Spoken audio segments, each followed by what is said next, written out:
마태복음이 새신자를 위한 책은 아닙니다. 신약 성경 맨 처음에 마태복음이 등장한다는 사실이 무리가 좀 있습니다. 큰 마음을 먹고 성경을 읽으려고 하는데 누가 누구를 낳고 누가 누구를 낳고 이것부터 나오니까 재미가 없어서 성경책을 내려놓는 사람들이 많습니다. 저도 어렸을 때 그런 적이 있습니다. 마태복음은 구체적으로 유대인들을 대상으로 쓴 책이고 예수님이 메시아라는 것을 증명하기 위하여 쓴 책입니다. 그렇기 때문에 독자들이 신앙에 대하여 최소한의 지식을 갖고 있다는 사실을 전제한 책입니다. 오늘 본문 말씀도 마찬가지입니다. 완전 새신자에게는 별 의미가 되지 않는 구절입니다. 너희는 세상의 소금이라니, 아직 믿을지 안 믿을지도 결정하지 못하고 자기 죄의 문제도 결정하지 해결하지 못한 사람에게는 너희가 세상의 소금이라는 말씀은 납득이 되지 않는 말씀입니다. 그래서 대다수의 사람들이 이 구절을 어떻게 읽느냐면 너희는 세상의 소금이 되라 하는 명령으로 읽든가 너희는 세상의 소금이 돼야 된다는 요구사항으로 읽습니다. 많은 사람들이 기도할 때 주님은 우리에게 소금이 되라고 말씀하셨건만 우리는 그 역할을 하지 못했습니다. 이런 식으로 말하는데 예수님은 한 번도 너희는 세상의 소금이 되라고 말씀하신 적이 없고 너희는 세상의 소금이라고 선포하셨습니다. 소금이 아닌 사람이 애를 쓴다고 소금이 될 수 있는 것이 아니에요. 죄인이 애를 쓴다고 의인이 될 수 있는 것이 아닌 것과 마찬가지입니다. 그러므로 오늘 본문의 말씀은 이미 어느 정도 신앙생활을 하고 있는 사람에게 의미가 있는 말씀입니다. 신앙이 성숙하기 위하여 최소한 극복해야 되는 것이 두 가지가 있는데 하나는 죄의식이고 하나는 자격지심입니다. 죄의식과 자격지심. 먼저 죄의식에 대해서 생각을 해보겠습니다. 죄의식에는 어느 정도는 유용가치가 있습니다. 죄의식이 없다면 인간은 하나님 앞에 자기가 죄인이라는 사실을 의식하지 못할 것입니다. 사이코패스들은 죄의식을 느끼지 않기 때문에 그들은 회개하지 않습니다.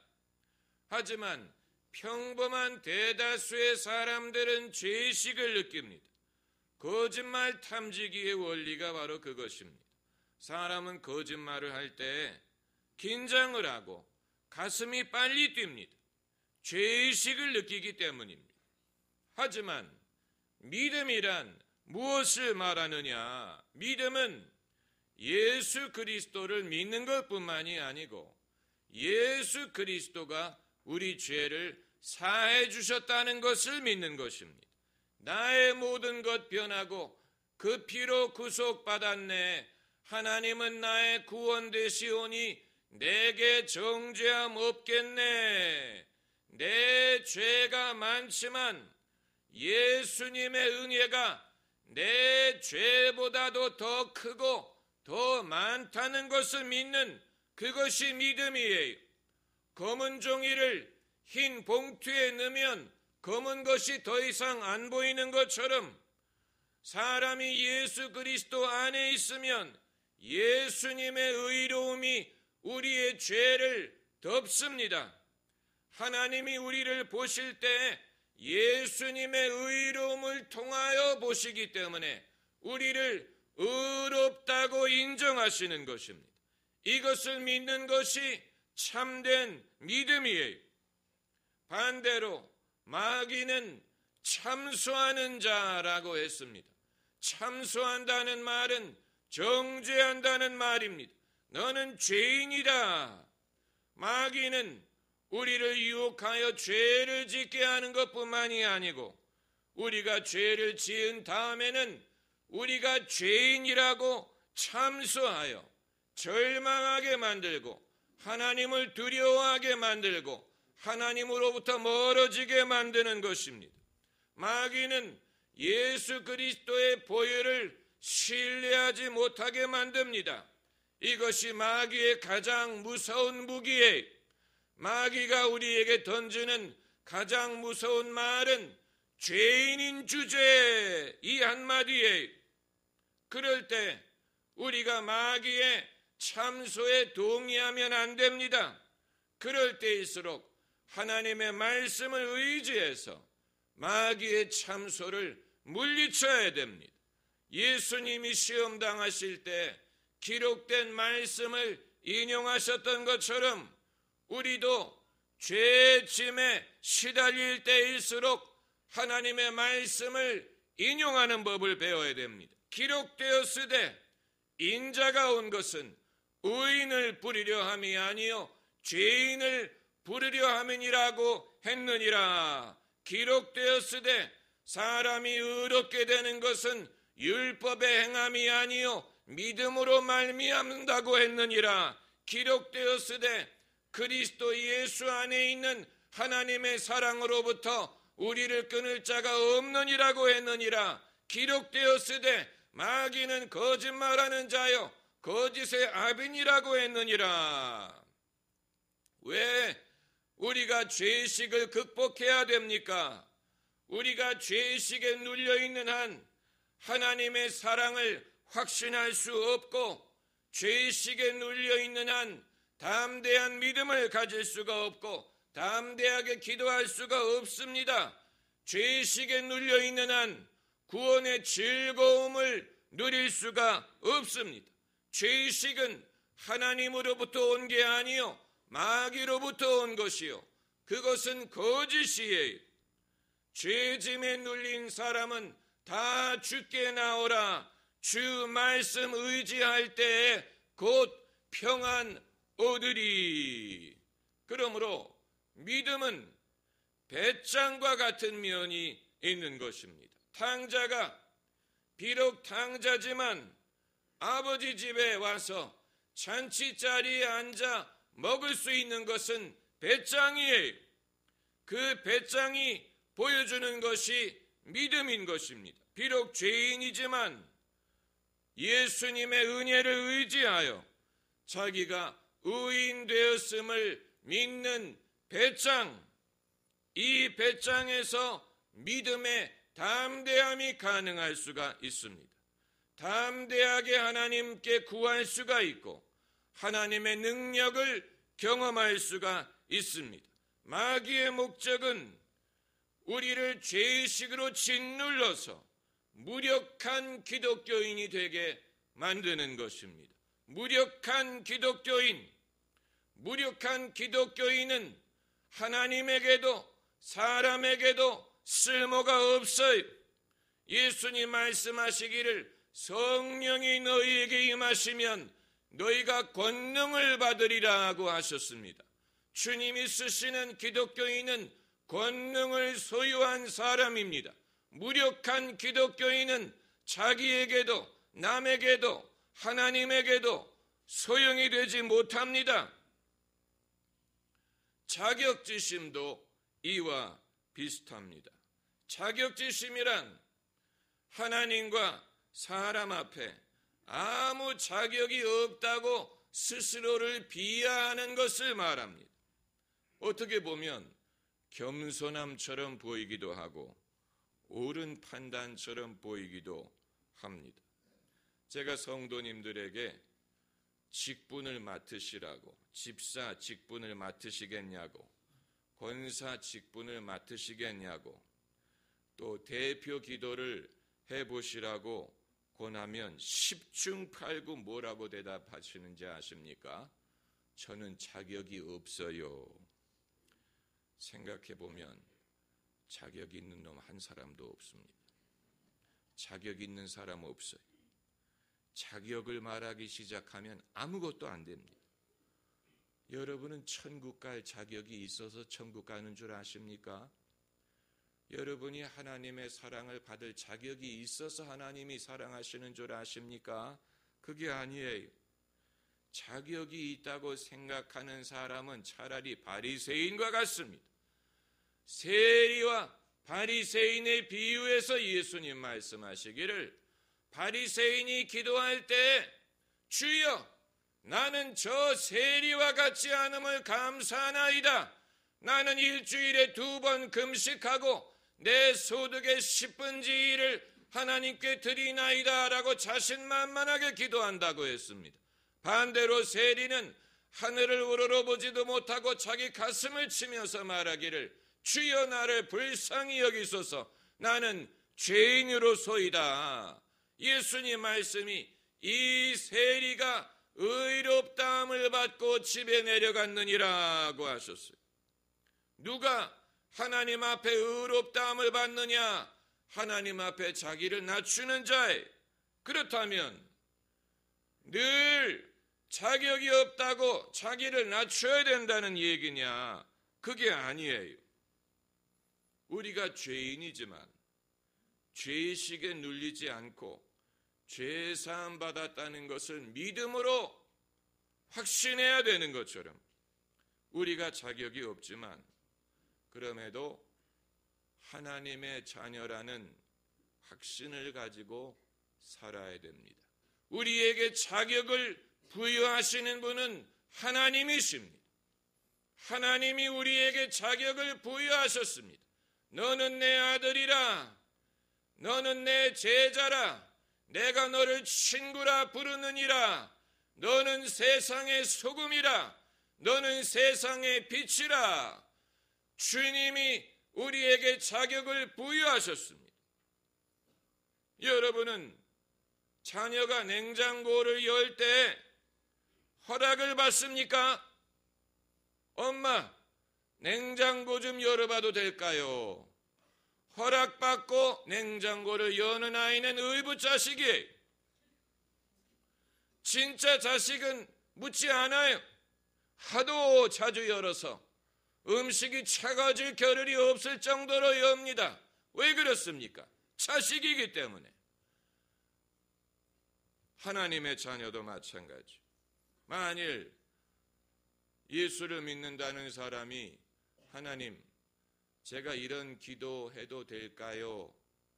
하나님이 내 기도를 들으실까요? 라고 묻는다면 그건 겸손함이 아니고 불신이에요. 그건 불신이에요. 하나님을 믿지 못하는 것이고 기도의 능력을 믿지 못하는 것입니다. 예수님의 이름을 믿지 못하는 것입니다.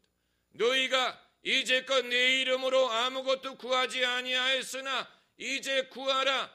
그리하면 이루리라 말씀하셨어요. 너희가 기도할 때 무엇이든지 믿고 구하는 것은 다 받으리라 하고 말씀하셨어요. 믿음으로 말미암지 않고는 하나님을 기쁘시게 할 수 없습니다. 믿음이 하나님을 기쁘시게 합니다. 자격지심이 있는 사람은 오늘 본문을 받아들이지 못합니다. 너희는 세상의 소금이라고 말씀하시는데 자격지심이 있는 사람은 설마 아니에요. 천만에요. 믿음의 사람은 아멘으로 받아들입니다. 그렇군요. 그 사실을 제가 몰랐군요. 알았습니다. 이게 믿음이에요. 내가 어떤 존재인지를 알아야 내가 어떻게 살아야 할지를 알 수가 있습니다. 내가 어떤 존재인지를 알면 내가 뭐를 해야 되는지를 알 수가 있습니다. 주님은 우리가 어떤 존재인지를 말씀해 주시는 분이, 많은 사람들이 자기가 독수리인 줄 모르기 때문에 병아리처럼 살고 자기가 사자라는 것을 모르기 때문에 고양이처럼 삽니다. 내가 어떤 존재인지를 알 수 있도록 해주시는 분은 예수님이에요. 예수님이 너는 베드로라, 이 반석 위에 내가 내 교회를 세우리라. 내가 너를 사람 낚는 어부가 되게 하리라. 너는 세상의 빛이라. 너는 세상의 소금이라. 우리가 어떤 존재인지를 알려주시는 분은 예수님이에요. 내가 세상의 소금이라는 사실을 알면 세상의 소금답게 살 수가 있는 것입니다. 누군가가 알려줘야 됩니다. 너는 병아리가 아니고 독수리다. 너는 고양이가 아니고 사자다. 영화 장군의 아들을 보면 김두한에게 말해주는 사람이 있습니다. 너는 청산리 전투의 신하인 김좌진 장군의 아들이다. 그래서 영화 이름이 장군의 아들인 것입니다. 김두한에게 가장 큰 자부심을 갖게 한 사실은 자기가 누구인지를 안 것입니다. 자기가 누구인지를 알면 어떻게 살아야 할지를 알 수가 있습니다. 그러므로 우리가 염려해야 될 것은 내가 어떻게 하면 소금이 될 수 있느냐가 아니고 내가 어떻게 해야 소금의 맛을 잃지 않을까 하는 것입니다. 13절에 소금이 만일 그 맛을 잃으면 무엇으로 짜게 하리요? 후에는 아무 쓸데없어 다만 밖에 버리오 사람에게 밟힐 뿐이니라. 근래 들어서 여러분 사람들에게 밟히시는 것 같습니까? 짠맛을 잃어버렸기 때문에 그렇습니다. 소금의 역할을 잃어버리면 아무 쓸데없어요.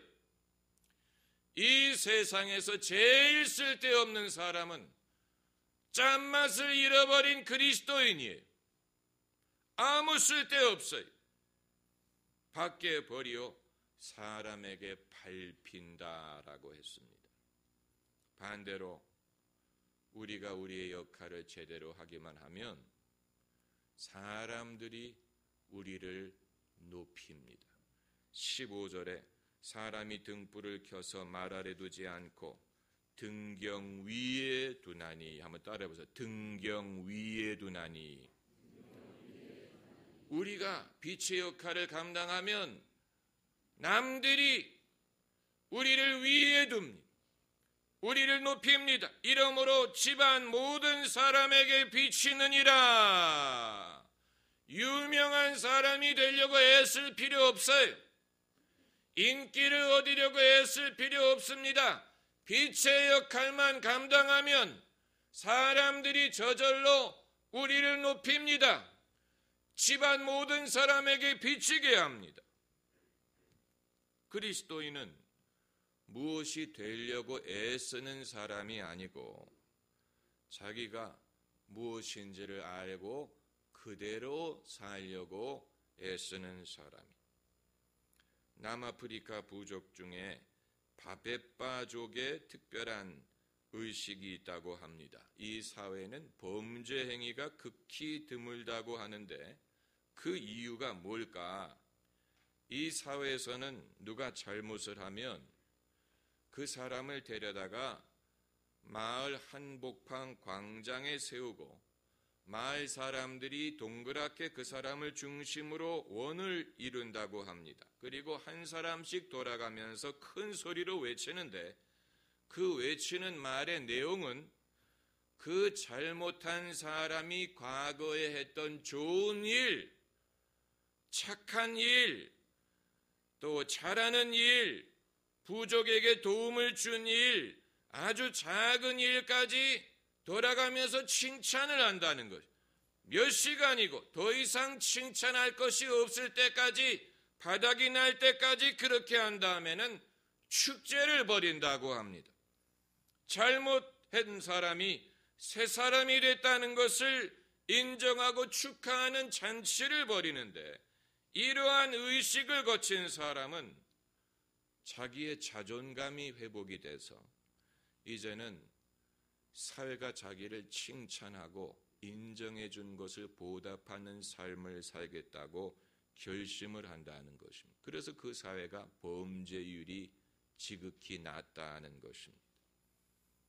여러분, 예수님의 말씀은 칭찬은 아니에요.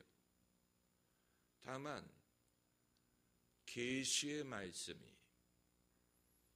예수님이 우리를 어떤 존재로 보시는가를 말씀하시는 것인데 이것은 우리 스스로가 알 수 없었던 것입니다. 그렇기 때문에 계시의 말씀, 우리 스스로는 스스로를 세상의 소금이었다는 사실을 몰라요. 세상의 빛이라는 사실을 몰랐는데 주님이 보시기에 우리가 어떤 존재인지를 말씀해 주심으로써 우리가 이전에 스스로 알 수 없었던 인생의 목적을 발견할 수가 있게 된 것입니다. 우리가 평소에 알 수 없었던 진리를 예수님의 입을 통하여 우리가 알게 되고 깨닫게 되는 이것이 주님이 우리에게 주님만이 주실 수 있는 진리의 말씀이 되는 것입니다. 할렐루야. 기도하십시다.